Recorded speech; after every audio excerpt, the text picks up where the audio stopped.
Hello my dear students. अगर हम किसी बॉडी की बात करें और कोई बॉडी किसी सरफेस के कांटेक्ट में मूव कर रही है तो दोनों के बीच में एक फ्रिक्शन फोर्स काम करता है, एक रेजिस्टिव फोर्स काम करता है जो उनके रिलेटिव मोशन का अपोज करता है।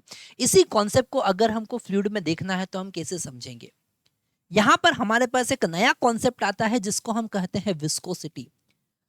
फ्लूइड की दो लेयर के बीच में एक रजिस्टिव फोर्स लगता है, एक लेयर दूसरी लेयर के मोशन का अपोज करती है, उस रजिस्टिव फोर्स को हम कहते हैं विस्कस। तो आज हमको स्टार्ट करना है विस्कोसिटी। क्या स्टार्ट करना है? Viscosity.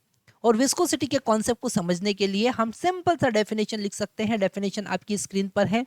Viscosity is the resistance to the fluid motion is like the internal frictional analogy to the friction when solid move on surface is called viscosity। अगर कोई सॉलिड बॉडी किसी surface पे move करती है तो जैसे वहां पर फ्रिक्शन फोर्स काम करता है वैसे ही फ्लूइड की दो लेयर के बीच में एक रेजिस्टिव फोर्स काम करता है जिसको हम कहते हैं विस्कोसिटी। और यहाँ पर विस्कोसिटी को समझने के लिए हमारे पास में एक कॉन्सेप्ट है। पहले हमको यहाँ पर समझना पड़ेगा कि अगर दो लेयर, जैसे यहाँ पर कोई फ्लूइड फ्लो हो रहा है, ये फ्लूइड फ्लो हो रहा है, उसका लेयर ये फर्स्ट लेयर है। ओके, ये लेयर नंबर 1 है जिसका वेलोसिटी हमने v1 कंसिडर किया। और इसके नीचे कोई दूसरा लेयर है जिसका वेलोसिटी डिक्रीज हो जाएगा, क्योंकि जैसे जैसे सरफेस बॉटम से सरफेस तक हम जाएंगे और लिक्विड फ्लो हो रहा है या कोई फ्लूइड फ्लो हो रहा है तो उसका वेलोसिटी धीरे धीरे इंक्रीज होता है। सबसे जो बॉटम है वहां पर वेलोसिटी कितना होता है? 0 होता है ना। तो यहाँ पर वेलोसिटी हमने कंसीडर किया सेकंड वाले फ्लूइड का, सेकंड वाले लेयर का वेलोसिटी हमने v2 कंसीडर किया। तो हमारे पास में जो फ्रिक्शन फोर्स इन दोनों लेयर के बीच में, ये ऊपर वाला लेयर था, ओके, और ये नीचे वाला लेयर था। तो ऊपर वाला लेयर नीचे वाले लेयर पर अपोजिट डायरेक्शन में फोर्स लगाएगा F। ओके सॉरी, ऊपर वाला लेयर पर अपोजिट डायरेक्शन में फोर्स लगेगा F और नीचे वाले लेयर पर फॉरवर्ड डायरेक्शन में फोर्स लगेगा F, क्योंकि ऊपर वाला लेयर ज्यादा वेलोसिटी से मूव कर रहा है। जैसे जैसे हम ऊपर जाएंगे वेलोसिटी क्या होगा? इंक्रीज होगा। तो यहाँ पर जो वेलोसिटी डिफरेंस है और यहाँ पर पोजीशन डिफरेंस है, इसका पोजीशन हमने y1 कंसीडर किया है, इसका पोजीशन y2 कंसीडर किया है। तो जो वेलोसिटी डिफरेंस है with respect to position, that is called velocity gradient. तो यहाँ पर हमको सबसे पहला कॉन्सेप्ट समझना पड़ेगा वेलोसिटी ग्रेडियंट का। किसका कॉन्सेप्ट समझना पड़ेगा? वेलोसिटी ग्रेडियंट का। और ये वेलोसिटी ग्रेडियंट क्या होता है? Delta v divided by delta y। मतलब कि वेलोसिटी में change v1 minus v2 divided by position में change y1 minus y2। Okay, हम जब कभी किसी पैरामीटर की बात करते हैं तो वो पैरामीटर या तो टाइम के साथ में वेरी करता है या पोजीशन के साथ में वेरी करता है। तो टाइम के साथ में जब वेरी करता है उसे हम कहते हैं rate of change of velocity, that is the acceleration. पर यहाँ पर हम ग्रेडियंट की बात करेंगे। अगर कोई पैरामीटर पोजीशन के साथ चेंज होता है तो उसे हम कहते हैं ग्रेडियंट। क्या कहते हैं? ग्रेडियंट। और यहाँ पर हमारे पास ग्रेडियंट का कॉन्सेप्ट आता है, यहाँ पर हमारे पास वेलोसिटी ग्रेडियंट का कॉन्सेप्ट आता है। अब हमारे पास में एक नया कॉन्सेप्ट है, that is Newton's law of viscosity. क्या है?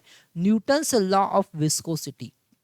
Newton's law of viscosity, Newton's law of viscosity. अब ये न्यूटन्स लॉ ऑफ विस्कोसिटी क्या है? न्यूटन्स लॉ ऑफ विस्कोसिटी हमको विस्कस फोर्स के बारे में बताता है।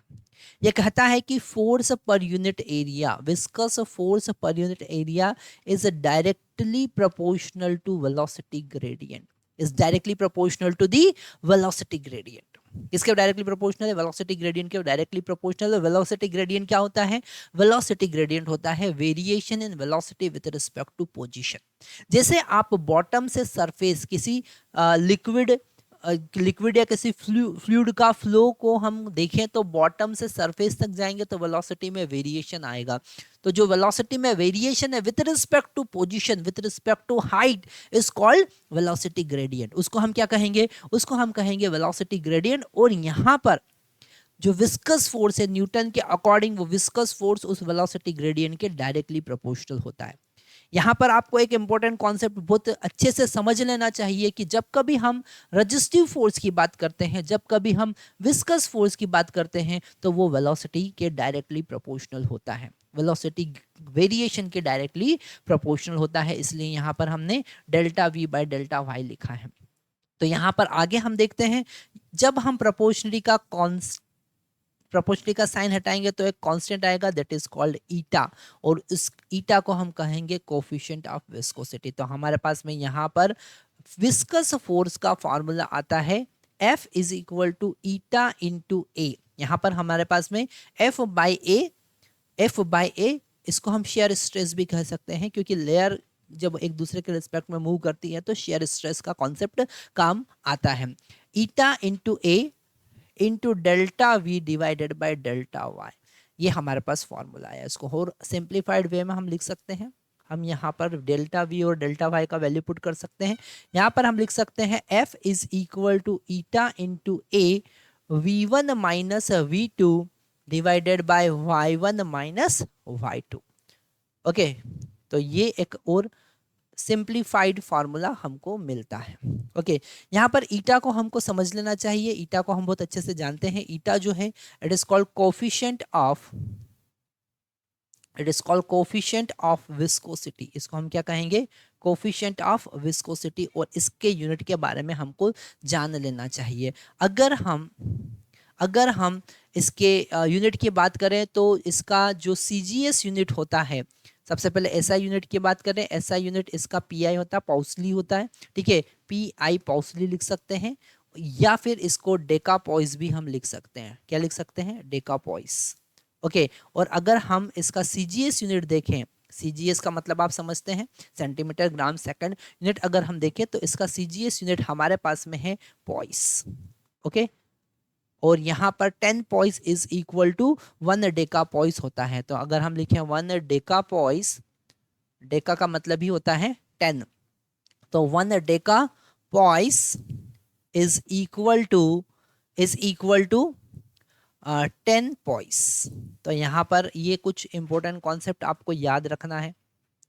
अगर इस विस्कोसिटी का डायमेंशन फार्मूला देखें तो डायमेंशन फार्मूला भी आपको अच्छे से समझ लेना चाहिए। हम इस फार्मूले से अगर डायमेंशन फार्मूला फाइंड करें तो डायमेंशन फार्मूला हमारे पास में आता है ML-1 T-1। आप ये क्वेश्चन पूछ सकते हैं, अगर आपको ये डाउट आता है तो कमेंट बॉक्स में जरूर लिखना है कि ये डायमेंशन फार्मूला आपने कैसे फाइंड किया। एक बार खुद ट्राई कीजिएगा, फोर्स का, एरिया का और वेलोसिटी और वाई का डायमेंशन फार्मूला पुट करके ईटा का डायमेंशन फार्मूला फाइंड करेंगे तो आपके पास में आएगा ML-1 T-1।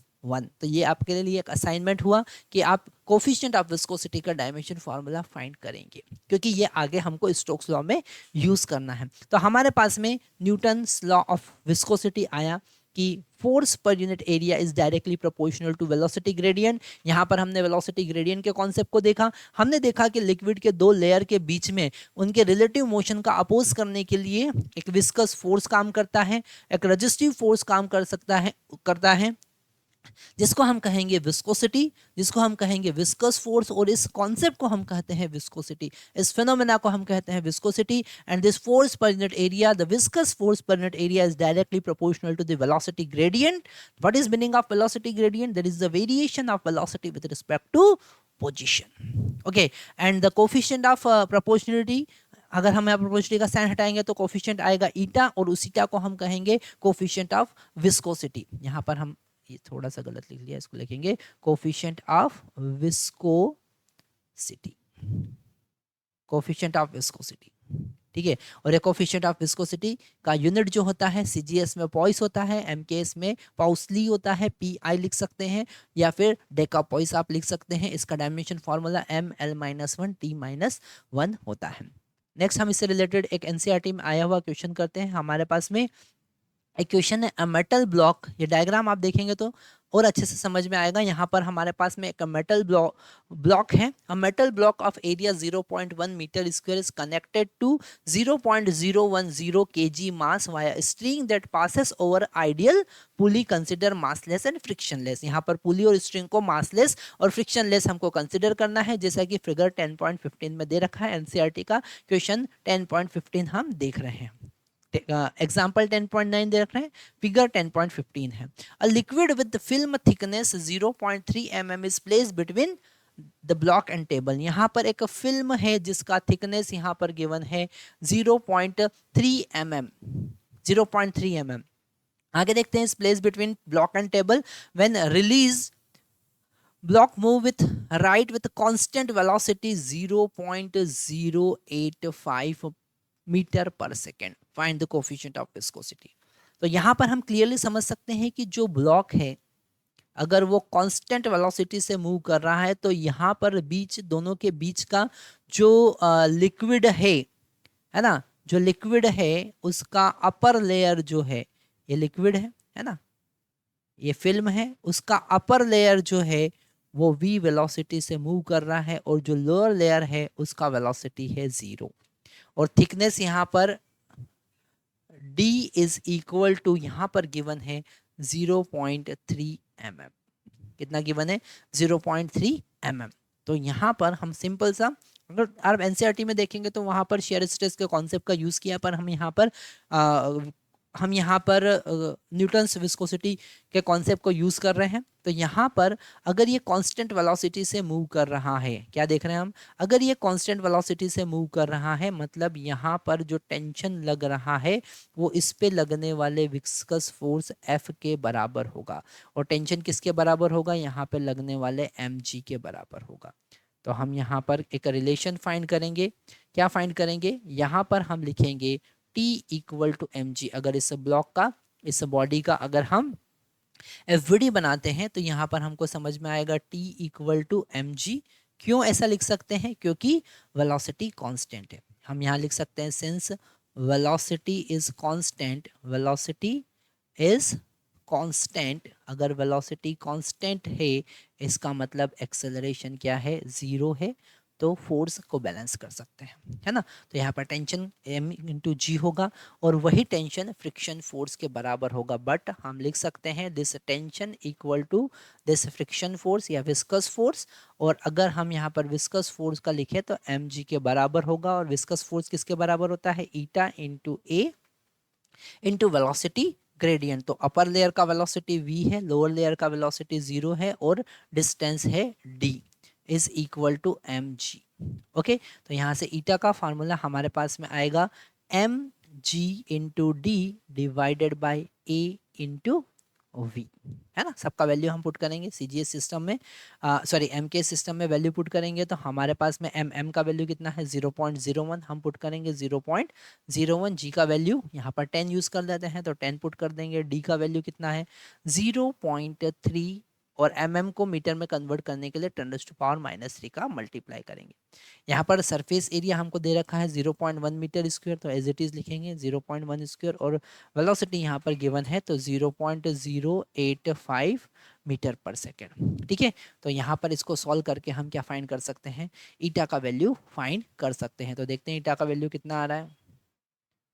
तो यहाँ पर ईटा का वैल्यू हमारे पास में आने वाला है। ईटा का वैल्यू हम यहाँ पर लिखेंगे 3 इसको जब सॉल्व करेंगे कैलकुलेटर से आप या फिर डायरेक्टली कैलकुलेट कर सकते हैं, लिखेंगे 3.45 इंटू 10⁻³ PI या फिर पास्कल सेकेंड, हम लिख सकते हैं pascal second.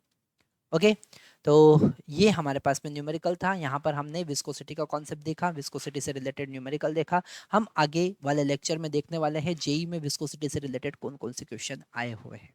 Thank you very much.